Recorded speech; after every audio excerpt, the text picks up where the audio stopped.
ہوں گے. تو چلیں اب ہم چلتے ہیں اپنے آج کے سبق کی طرف. سوال نمبر 44. مرزا قادیانی کی موت کے بارے میں کیا پیشن گوئی تھی اور وہ کہاں مرا؟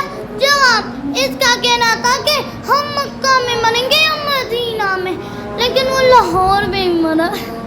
سوال نمبر 45.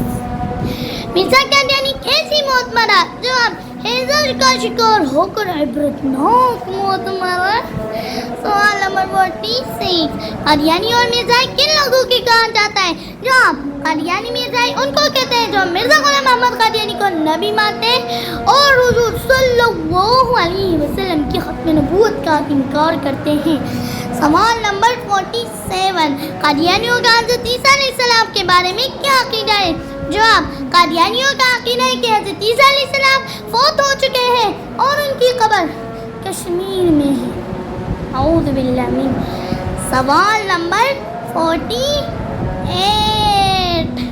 قادیانیوں کے نزدیک الہامی کتاب کا درجہ کس کتاب کو حاصل ہے؟ جواب: تذکرہ کو. سب سے پہلے نمبر 49. سب سے پہلے کس بیرونی ملک کی عدالت نے قادیانیوں کو غیر مسلم قرار دیا؟ جواب: سپریم کورٹ آف ماریش نے. Thank you for watching.